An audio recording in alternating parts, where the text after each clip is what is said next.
Hey, what's going on, everybody? It's Video 44 coming at you with another video. All right, tonight is the night. NBA season begins. We got the Lakers playing the Warriors. Got the Bucks going up against the Nets. Obviously, we don't expect any Kyrie Irving appearances, even though this game will be on the road. They are saying that he is going to be, um, you know, not joining the team until he gets his vaccination. So he's out indefinitely. Of course, we know. Um, the Lakers are going to be without a few guys tonight. Of course, we have THT who's going to be missing. You know, he's going to miss some time with it. He had an injury that it required surgery. So, of course, Trevor Ariza is going to be out as well. So, Malik Monk, I believe, may be missing this game as well. So, the Lakers will be a little short-handed, but we expect our big dogs to be available and going up against a Warriors team that we've seen several times in this preseason. We didn't win any preseason games, so I'd hope that the Lakers take this game with a different approach and understand that each and every game now counts, each and every possession counts. And now it's time to start implementing all of what we've learned. So I'm looking at my team, and of course with the Nets, it's going to be interesting to see how they handle, first of all, ring night for the Bucks. That's what we're talking about. The Milwaukee Bucks are going to be receiving their rings this evening. And a lot of times you can catch teams off guard on ring night. Uh, it's one of those situations where a lot of the time the Lakers who had ring night, we lost most of those games. I think we were under 500 in ring night games, if to be completely honest with you, since I've been watching. So, it's one of those things where you don't necessarily expect the ring winning team to win, to be honest with you. And being that they're going to have to go up against James Harden and Kyrie Irving, KD, obviously. Uh, yeah, that's going to be a tall task having those guys come into your building. But at the end of the day, we're excited to just have basketball starting. It's going to be a very long season. It's important not to overreact to whatever happens over the next, say, 2 weeks, 3 weeks, because that's something that usually does happen. You start thinking you know what a team is about when you see them come off to a fast start or get off to a slow start. So it's so very important that everybody stay healthy. Obviously, keep in mind that COVID restrictions and COVID-19 is still something that's going to be affecting our season. We can't be in denial about that. Don't be surprised, it's coming. Guys will be missing, but I think most of the teams, now that I've taken a look at most of the teams in the league, all the teams in the league, I did a little homework on them. I know that most of the teams out there are deep. Most of the teams out there are prepared for this. And I think there's a lot of teams out there who are going to have some young players who are going to get an opportunity to make a name for themselves. I predict we're going to know some names that we do not know right now by the end of the season. Certain teams are just set up for those opportunities to open up for players that may not necessarily have names just yet. I look at the Clippers, the Pacers, there's a few other teams as well that I just think have opportunities right now. The Washington Wizards. You just don't know who's going to be playing for these teams. The Toronto Raptors, they have some spots open and some unknowns on the back of their bench that are going to have opportunities. The Dallas Mavericks are a team that definitely has that as well, in my opinion. So, yeah, it's going to be interesting to see. It's going to be very interesting to see, And I'm super excited. I've been talking about this season more so than I've ever spoken about basketball. So clearly, I want to see if what I think is going to happen in terms of teams and how they're ranked and stuff like that in my head, see if it pans out that way. So I'm pretty sure most fans feel that way to a degree and are excited about this season as well. All right, one thing that I must talk about, of course, is the quote that ultimately got me to turning on this camera in the first place. Now, of course, I didn't write anything down, so I'm just going to paraphrase. But Dame Lillard was essentially asked what, would be his mindset if the team got off to a slow start.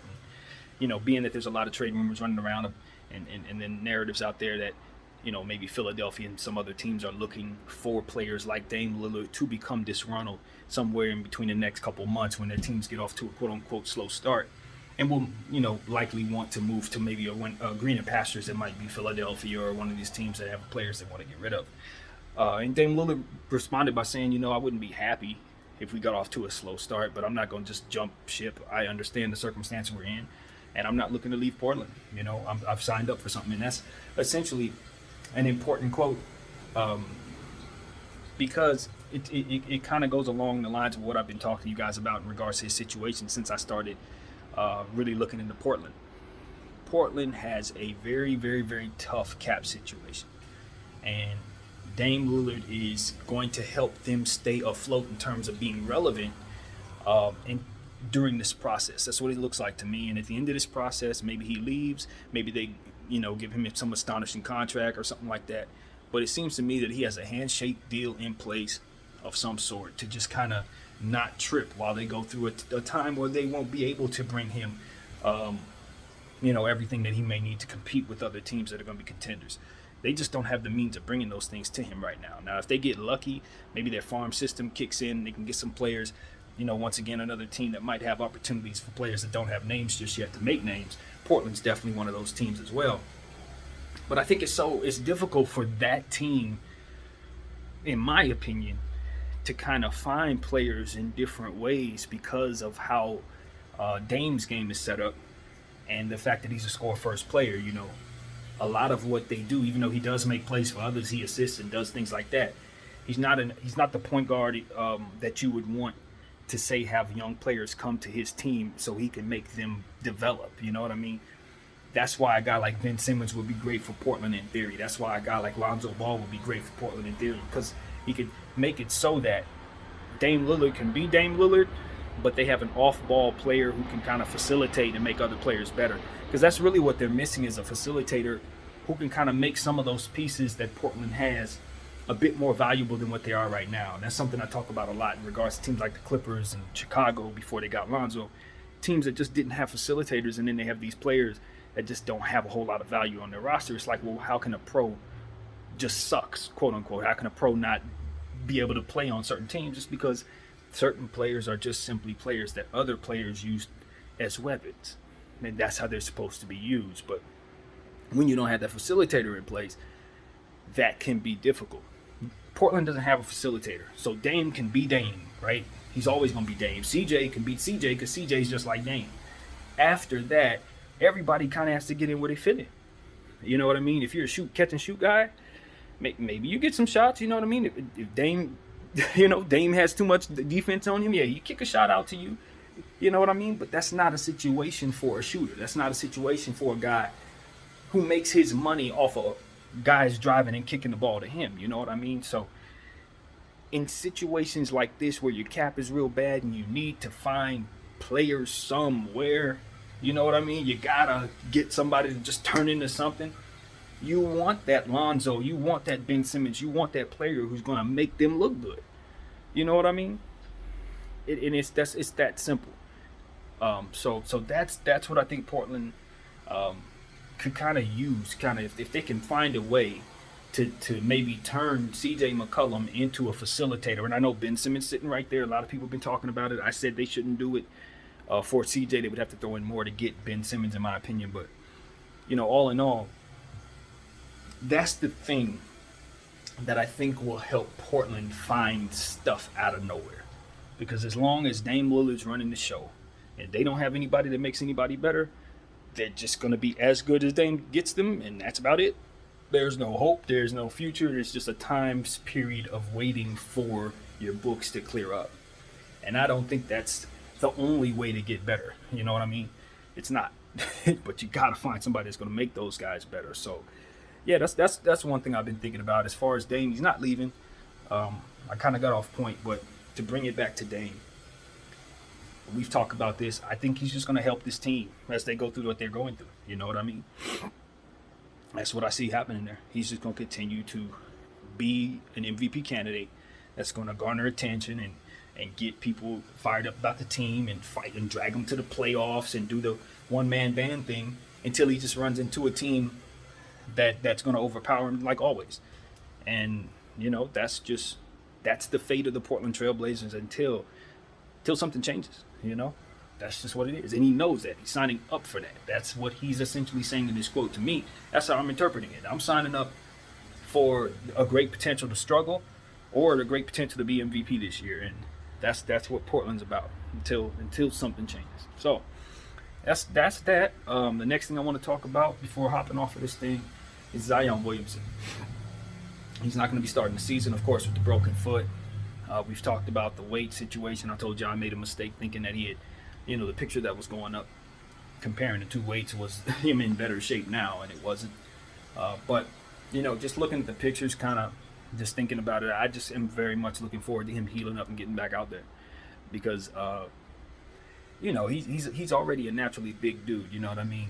And what you don't want is to start piling on unhealthy weight. And what I saw in the picture was just the concerns of somebody that may be starting to pile on unhealthy weight.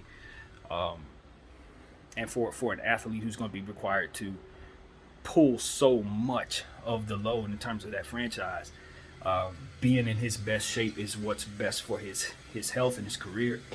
And even more so, of course, for big guys who don't eat properly, we have to be careful about your heart. You have to be really mindful about how well you take care of yourself, especially if you're going to ask yourself to do all of the things that Zion's going to want to do in his career. You can't eat a certain way and be as big of a person as you are. You know what I mean? Some guys can get away with it, you know what I mean? Who knows? But I just look at a guy like that who uses so much power, you know what I mean, to push off, to lift off, to snatch rebounds. Everything that he does is like 7 or 8 times more powerful than anything I could do with my body as a whole. Like, he can move his arm, you know what I'm saying? So for someone who uses that much power, it requires a lot too of their organs and everything. So not to assume that I know anything at all, but I just worry about people who start to gain unhealthy weight, particularly in this area and stuff like that. It just starts to look as if he's been sitting down and chilling and not considering what his body's about to go through in the, probably 10, 12 years that he plans on playing this game. Maybe more, obviously, but, not if you don't take care of yourself. I listened to Kwame Brown speak about it today, and he said similar things. Look, Zion's injuries are going to start to pile up. That's the concern for all people watching him. You can't just, again, pile on unhealthy weight and expect your knees to be responding to what it is that you're doing. You know what I mean? So that's essentially what he was saying, and I agree with that. So yeah, man, I'm interested in seeing Zion get back out there. I've seen players start the season unhealthy and finish very healthy. We've seen James Harden do it. We've seen Shaq do it. Once you get out there, 82 games, a lot of jogging. It's a lot of running. So eventually you're going to get in shape. But what you don't want is other injuries, again, to pile up, which will keep you out of shape. You continue those bad eating habits, and then next thing you know, it gets even worse. So yeah, we've seen that too, man. We've seen that too. And then it just speaks to, like, again, me, I'm always going to bring it to a space like this, but a lot of times people do overeat because they're unhappy, and sometimes when a person puts on a lot of weight, maybe it's okay to question if they're happy about what's going on. So I think about that too. I do. But anyway, yeah, that's what I got, man. I'm excited about the NBA season. I can't wait. We've got a couple hours left before my game. The Lakers start up, I think, at like 6:30 or something like that. And I know that the Nets-Milwaukee game will be at 4:30 Pacific time. And so you'll figure that out for Eastern time and every other time zone there is. So yeah, that's what I got, man. My name is BDF44. I think there's some other things to talk about, but I'll bring them back to you in another video. Appreciate y'all. Peace.